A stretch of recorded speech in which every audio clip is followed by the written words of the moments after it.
turma! Hoje a gente vai falar um pouquinho sobre a vanguarda europeia, sobre o movimento cubista.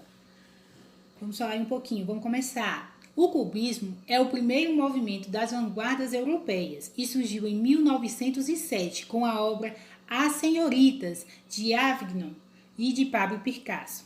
Assim, esse movimento aconteceu em uma época marcada por inovações tecnológicas, quebra de pensamentos tradicional e tensão política, que precedeu a Primeira Guerra Mundial em 1914 a 1918. É caracterizado pelo geometrismo e pelo antiacademismo e pela fragmentação. Seu principal idealizador foi o poeta romano Tristan. O contexto histórico do cubismo. Vamos lá? No início do século XX foi marcado pela rivalidade entre os países imperialistas da Europa, que disputava a supremacia e o controle do território explorado, principalmente na África e na Ásia. Essa disputa acabou desencadeando a Primeira Guerra Mundial. No entanto, foi também nesse século que a humanidade passou a viver com grandes inovações tecnológicas, como o avião, o telégrafo sem fio. Era o início, portanto, de uma era tecnológica comandada pela velocidade nos meios de comunicação e transporte.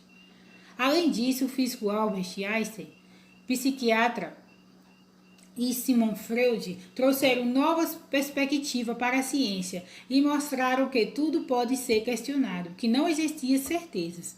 Depois deles, o tempo, o espaço e a mente humana passaram a ser vistos de uma outra maneira.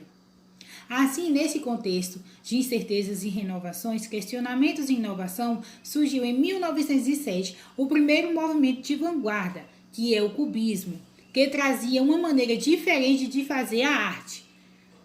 Vamos falar aí agora um pouquinho sobre as características do cubismo. O geometrismo, que é a representação da realidade por meio de figuras geométricas.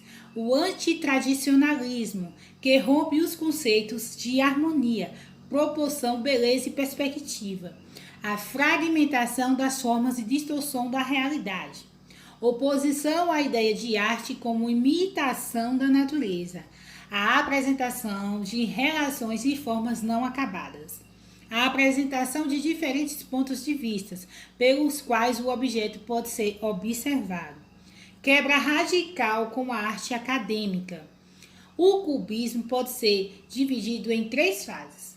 Cubismo primitivo, que é planos largos, simples e volumétricos. O cubismo analítico, que é a decomposição dos objetos, coordenação dos planos e monocromatismo. O cubismo sintético, que é as cores e colagens. Então, turminha, essa foi a aula de hoje. Então, até a próxima aula. Tchau, tchau!